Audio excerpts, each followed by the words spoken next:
Kevin Jörg does it, he takes the win, and as I say, it was intelligent driving. I think the Josef Kaufmann team may also have perhaps been able to offer an instruction that he should have gone slowly to make sure he hung on and took the honours. Let's look at the highlights then. Away from the start, Callan O'Keefe bogged down just a little and lost a couple of spaces. Then it was Kevin Jörg versus Stein Schotthorst down to the first corner. Jörg never headed in the race from that point. As is the tradition at Les Sources, many got bundled out wide over the curb and over the AstroTurf. Battles developed straight away. Schotthorst round the outside of Louis Delatraz up into second place. Ben Barnicoat battling with Callan O'Keefe. He'd made that sluggish start. Barnicoat went round the outside, and then the dramas started to come. The first one off was Michele La Rosa, and that brought out the first safety car of the race. La Rosa okay, rear damage, rear wing knocked off, suspension broken. Barnicoat versus Ukio Sasahara was the next fight that became instantly worth watching. And then Seb Morris and Raoul Owens got together. Morris with damage limped 2 corners on, but Raoul Owens was out of the race. That brought out our second interruption, our second safety car period, and this time there just wasn't enough of the race left to go racing once again. There's a very forlorn looking Raoul Owens sat by the side of the road.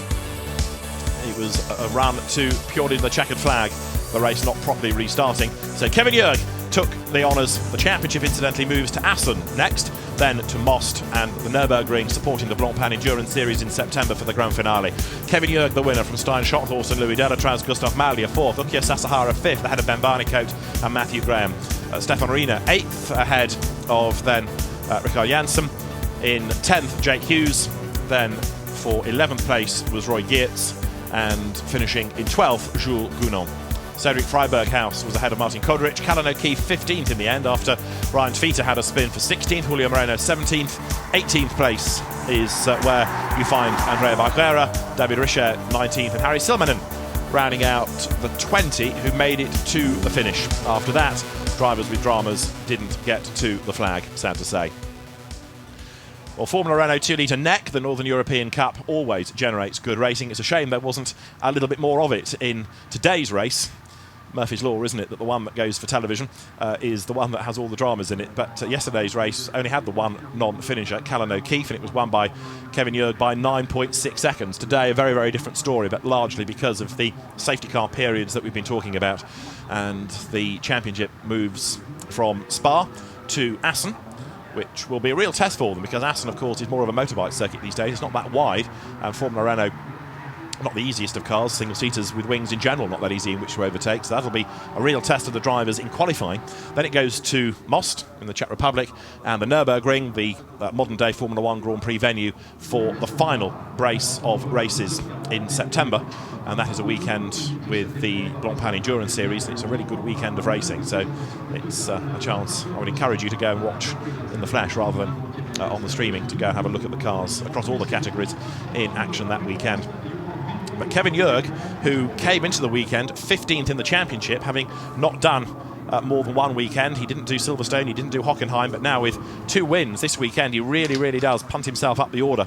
And that hopefully will suggest that he's going to do more races this year now and see what he can do about the championship, because he is the only man to have won more than once. He's now won 3 times. He's the only person, of course, therefore, to do the double in a weekend. And on that basis, he marks himself out as being a real threat now, if the budget is there and his schedule permits, that he can come and do every race in this year's series.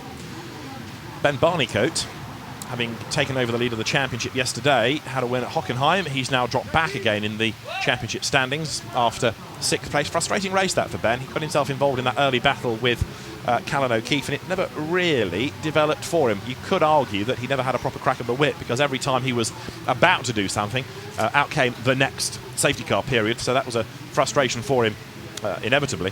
But it just didn't quite gel in the way that you might have hoped today for Ben Barnicoat. And so he will go to Assen conscious that he's got to do some heroics in the championship to start scoring more points once again. What about the others? Well, it was Stein Schotthorst, who was a point back and finished 2nd in that race, who now takes over the championship lead.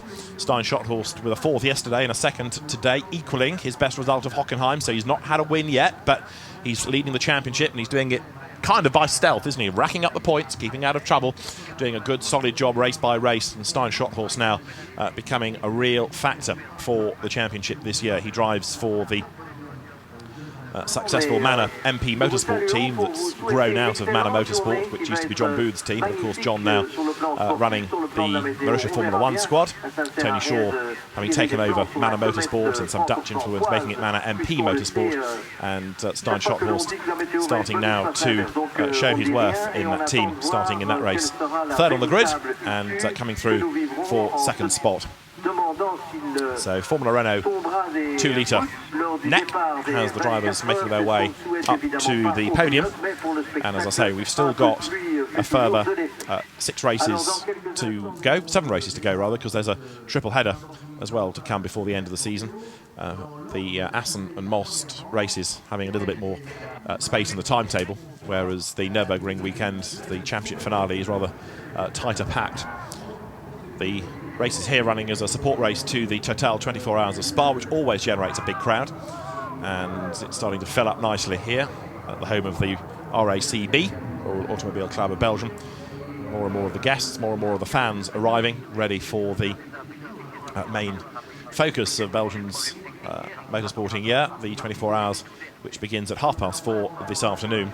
But Formula Renault then has once again delivered drama, delivered excitement, and it has delivered another win for Kevin Jörg. He puts himself then now as the only man to have won both races of a weekend.